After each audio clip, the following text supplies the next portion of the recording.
June 17th, 2018, Father's Day. My name is Winston Wolf.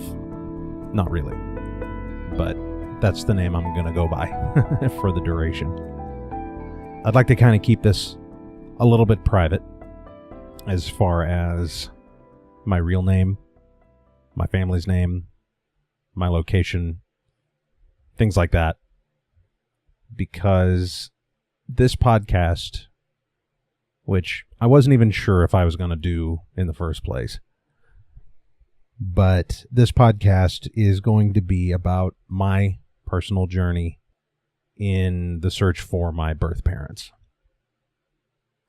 I'm not even really sure how to start this, to be honest with you. I literally just sat down with my recorder and my microphone. I'm sitting on my couch in my living room wearing my headphones here. I woke up today and I'm not even really sure what got me on this thought process, but I was thinking to myself, you know something? I miss doing a podcast. I miss sitting down with a microphone and talking but the problem I've been running into is having anything interesting to say. The last time I did a podcast was with some close friends, and the whole podcast revolved around an online platform, a social media platform called Steemit. I'm not going to get too into detail about that. If you want to know about that, you can look up Steemit Talk Podcast and on mixcloud.com, and you'll be able to find it there. If you really want to know how that podcast went and what it was about, feel free to look it up. I'm not really going to reference that except very loosely from episode to episode. I don't really see a need for it unless I'm actually referring to past podcast experience. So probably not going to go too far with that. But I was asking myself this morning, if I were to start another podcast, what would it be about? And I didn't have an answer. You know, I could talk about photography. I could talk about podcasting, which would be boring, listening to a podcast about podcasting. They exist, though, and they've been helpful, but that's not the kind of show I'm going to do. However, I did actually make a post on Steemit, which, by the way, my username on there is also Winston Wolf, which is where I'm kind of pulling that handle from. That's going to be sort of my cover. Those of you who know who I am know that's sort of what I go by when I'm not going by my real name. So Winston Wolf it is. And if somebody really wanted to dig hard enough, they could find out who I was. I don't really make it that big of a secret, but in this case, that's what I'm going to go by. That's what I'm going to use, because I don't really have an interest in publicizing this too much. Aside from it being a podcast that people listen to, I don't want my personal life to be too revealed on here. I say that after saying that, you know, I'm going to be looking for my birth parents. That's a pretty personal thing. That's a pretty individual journey that somebody would go through. And I don't know how many podcasts there are out there which go over this topic, or, you know, that maybe other people have done. So I would mostly just kind of consider this to be my pilot episode, my initial recording that just sort of lays it out and says, here's what I'm doing.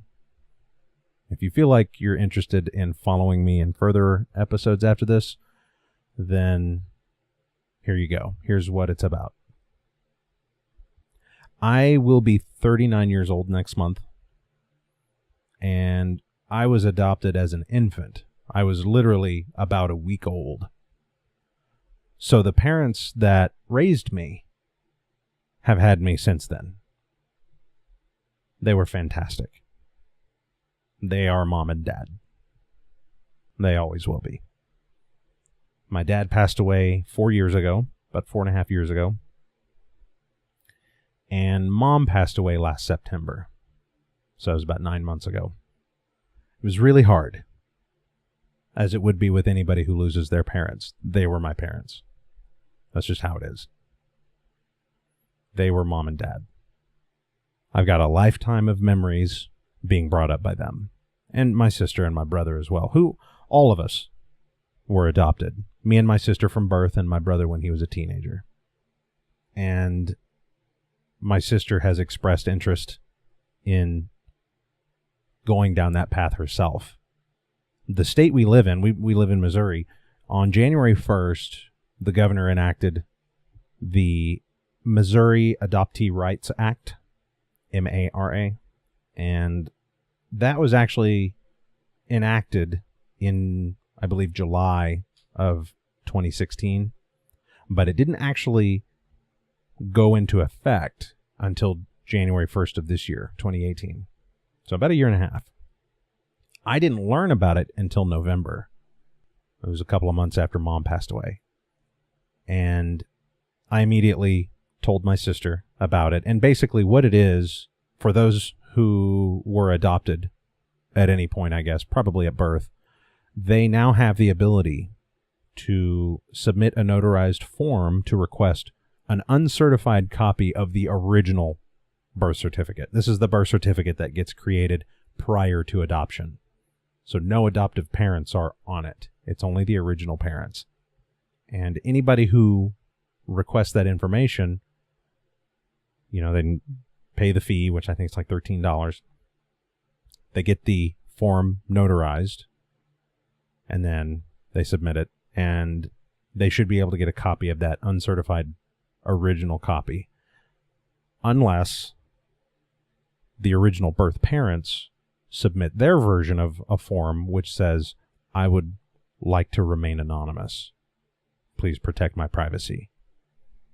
I told my sister about this, as I said, and she expressed some interest. So, and she actually mentioned to me prior to that, actually probably closer to around the time our dad passed away 4 years ago in February of 2014, that she was interested maybe in doing her own sort of journey. And she hadn't done it yet. In fact, I don't think she's even submitted her own form yet, but that's going to be her journey. I'm not going to talk about that because I really don't know that much about it, and I don't even know if she's even gotten started in that process. So I'm going to talk about my journey. It's the only one I'm going to know, like truly know. When I learned about this Missouri Adoptees Rights Act back in November, I downloaded the form in PDF format and filled it out. And for some reason, it has simply sat unprinted as a PDF file on the desktop of my computer. So if I kind of come full circle here, like I said before, I was looking to do a podcast today. Didn't know what I wanted it to be about. And I posted on Facebook that I miss doing a podcast and that I'm just not sure what to do it about. I've got gear enough for a solo project. It's really simple. All it takes is a microphone, which I have, obviously, an audio recorder, and maybe some headphones. Headphones are even negotiable. I prefer them, so I've got those three things. Very simple, very portable, too. The recorder just runs on batteries. Not going to get down too far into talking about the technicalities, but basically it's doable. I don't have to really worry about having guests on, although I can see ways for me to have guests in relation to this topic. I don't really have to worry about, a whole lot of gear. When you start adding microphones, suddenly the gear list changes and the method used to record your podcast has to change. And this was very evident to me back whenever we were doing the Steam It Talk podcast. We had 4 hosts and up to 6 microphones. That required a mixer, that required a computer, because we also had a live audience that we would broadcast live to our audience as we were recording. A lot of things have to be considered. A lot more things, I should say, have to be considered when you're doing a podcast with someone versus if, you're going to do one solo. Most of this one, I'm totally guesstimating here because I really don't have any idea what's going to happen in this. But most of this, I would imagine, 80-90% of it or more could probably be done as simply as I'm doing this episode right now on just one microphone, one set of headphones, and I've got a Tascam recorder. It's just a very simple recorder that I'm using. And it works very well for my use. I mean, if I wanted to, I could take this with me in the car and drive around and talk. I've got a lapel mic that I could just hook up to it and just drive and talk. So to get more into detail about my situation, like I said, I was adopted after about a week from being born. And then I've simply been raised with the life I have. I've had the same parents the whole time. I had it really good. I'm grateful for the life I've been given. My parents, my adoptive parents, the only ones I know and have known my whole life and loved my whole life, I couldn't have been given to a better family. You know, my dad was, you know, the typical dad. Everybody loved him. Very, very much into sports. And I think he probably wished that I would have been as into sports as he was, but I just wasn't. He was my coach in about 5 years of Little League. All of the dads were the assistant coaches. You know, my dad was the coach. He owned and operated his own sporting goods store. He managed several other ones after moving away from that endeavor. And they brought me up in a good family town. I wouldn't call it the town with the best opportunities necessarily, but they brought me up in a town that's a great town to bring up a family in. Had all the trials and tribulations of any other normal family. And they never kept it a secret. You know, you hear of people who find out when they were 18 years old that they were adopted as a baby, you know, and then never knew it. That would be traumatizing. I've just always known. I've always known. I don't remember a time not knowing. Now, I remember a time not knowing all the information, but I've never not known that my mom and dad were not really my mom and dad. I've always known that by looking around at everyone, I'm the only one I know of who has my genetic makeup. I don't know anybody else. Just, you know, I don't know how I'm connected genetically to anyone else. And then, of course, that all changed about 4.5 years ago when we had my son. That's my little boy. That's the only person in the world who I know beyond the shadow of a doubt that I am genetically connected to. And I've always kind of wanted to change that. I've always wanted to know. You know, who wouldn't want to know, in my opinion? As somebody who is in that position, I can't imagine not wanting to know. Frankly, since November, knowing that all I have to do is submit a form and pay $13 and get a stamp on this form to notarize it, I'm not really sure why I've been stalling, other than the fact that I lost my mom in September. So I feel like I've needed some buffer time. And as I was saying earlier, whenever I posted on Facebook that I was looking for a topic, a friend of mine from St. Louis named Tim sent me a private message and goes, "You know what I think? I would really like to see you make a podcast out of your journey in finding your birth parents." And at first I was like, man, you know, I don't know. That just seems like something, first of all, that, you know, it's funny. I just got done saying that I've always wanted to know. But then when it comes time for me to be able to pull the lever and make it happen, I've hesitated. So it's like, first of all, I don't know if I really want to go on that journey, knowing full and well, yes, I do. And second of all, I don't know if I want to make it public. But the more I thought about it, the more I was like, you know what? I think I have to. This is a journey that I'm going to take at some point in my life, or I will regret it. And if making a podcast out of it is what is motivating me to do it, then so be it, you know? And like I said, kind of backtracking a little bit here where I was talking about how, you know, I didn't go through foster parents. I didn't go through foster homes and things like that. I'm very lucky. You know, I got parents who adopted me without ever having an intention of looking at the back of the receipt to see what the return policy is, for lack of a better way to put it. They knew from day one that I was theirs, and I was always going to be theirs. They, actually, my mom told me not long before she passed away, and I mean, not long before we got the news that that was even inevitable. I mean, yes, we'll all eventually go, but it was before we got the medical news to say, okay, guys, here it is. But we talked about it, and actually me and my fiance were talking about it in front of her and trying to see if maybe we can get some more information from her about it. And they had to wait for 5 years from the day they made the decision that that's what they wanted to do. That's dedication right there. And they did it twice. 10 years before they got me, they decided we want a kid, so we're going to adopt. 5 years later, they got my sister. And then almost immediately thought we need another one, and had to wait another 5 years. My sister's 5 years older than me, because that's how long the process took. I don't know much about her situation. I said this near the beginning, but I don't really know much about her birth parents whatsoever. I don't think she even does. So the fact that this MARA kicked in here in our state is going to help her close some of those gaps in knowledge.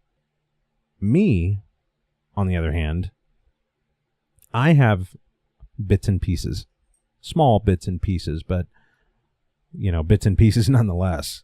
My birth mother wrote me a letter, and my mom and dad got that letter when they got me, and I'll go over that.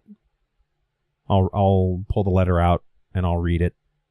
And what's really interesting is after, oh man, I must have been 18 years old, and I don't even remember what it was I was going through his desk for, but I was going through my dad's desk one day.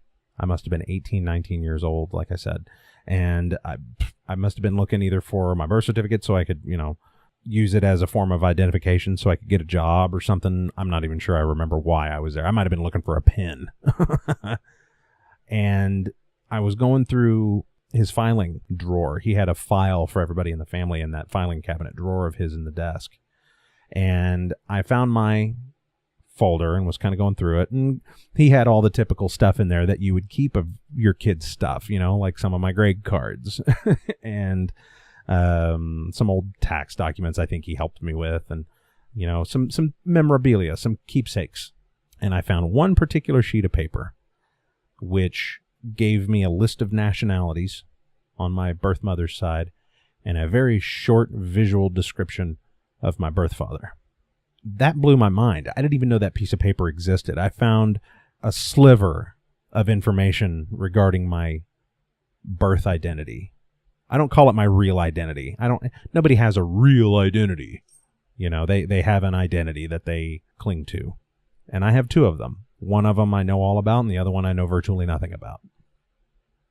And that's kind of what I'm setting out.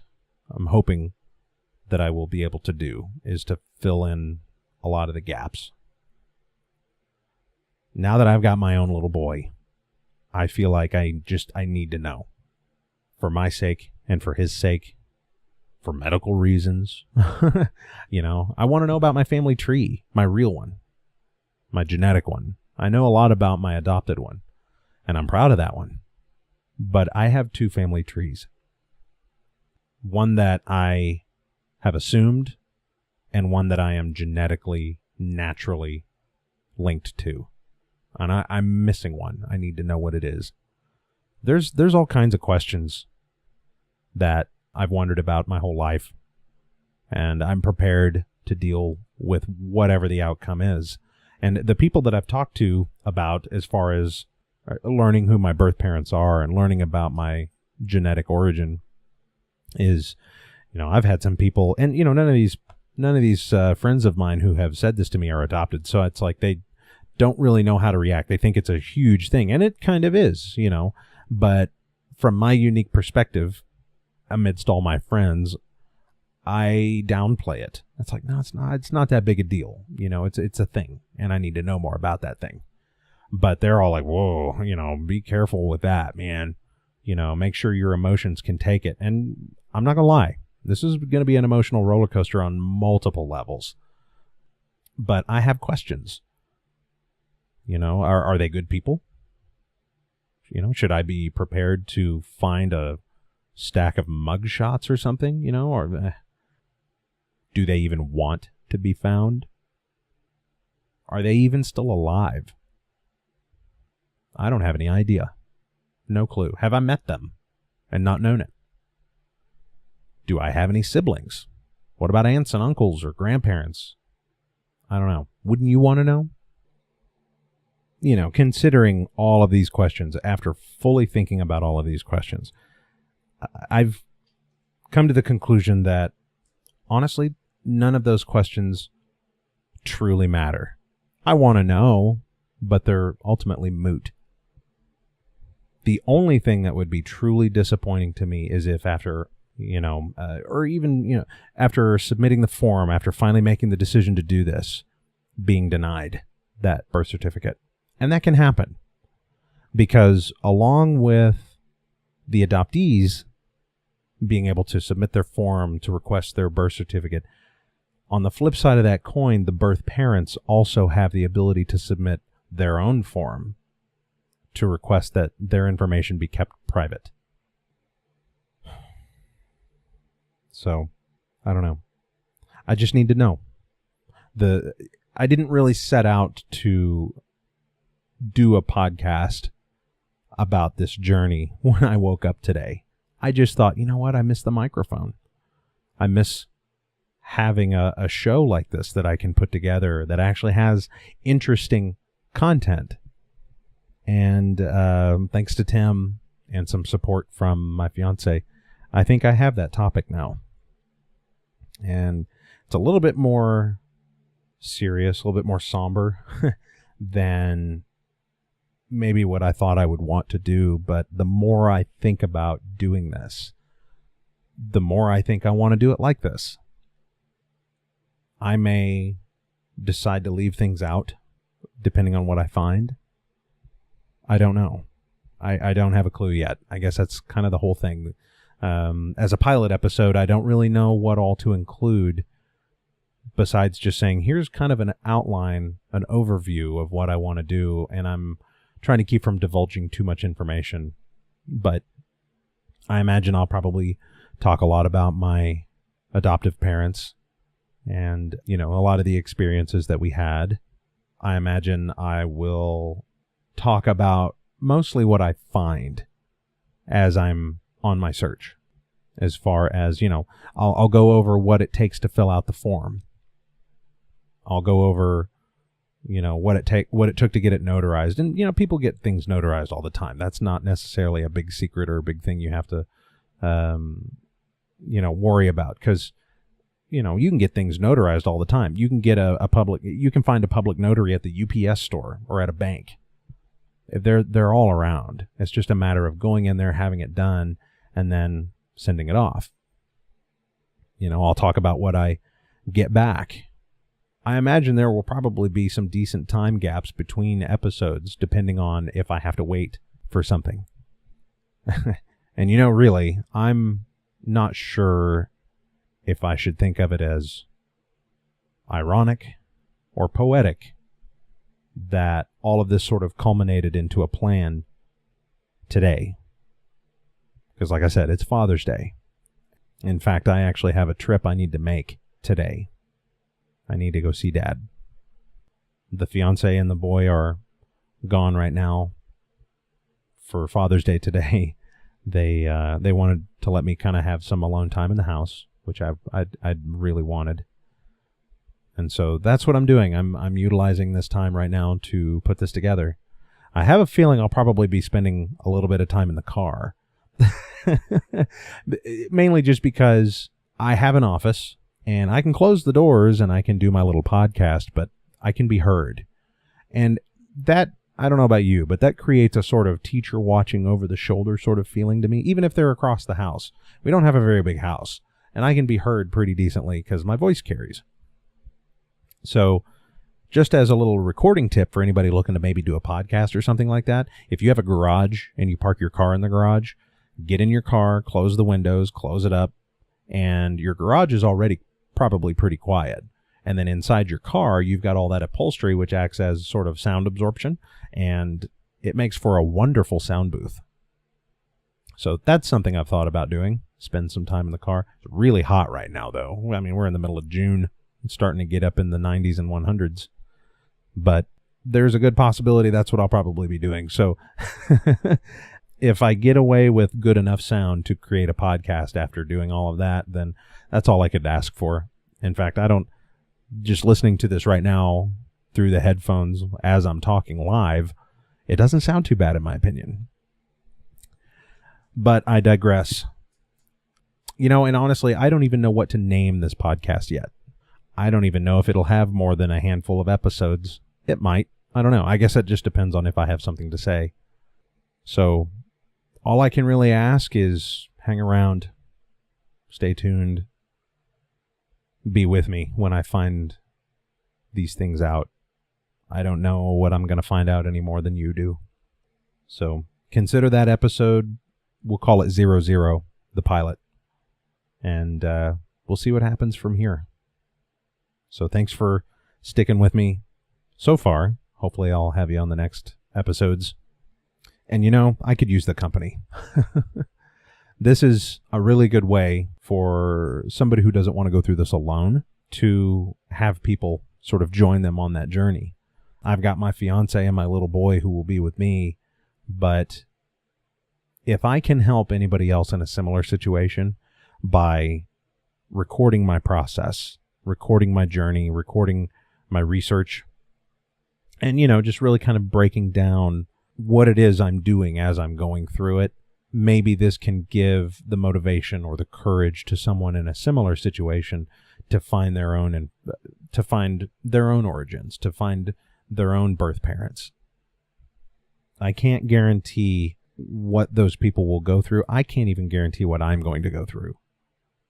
So this is one of those things where I'm prepared for the wildest emotional roller coaster I may have ever been through outside of losing my parents. I'm ready for it, I think. The more I put it off, the more I could be missing out on. The more likely it could be that what it is I'm searching out could be lost. And, frankly, for the sake of my son, not just me, but for the sake of my son, it might be worth finding all those things out, if for no other reason than just to know. So once again, thank you to all the listeners who have made it through the end of this first episode, this pilot episode, and hopefully I'll have you again on the next one. Stay tuned, okay?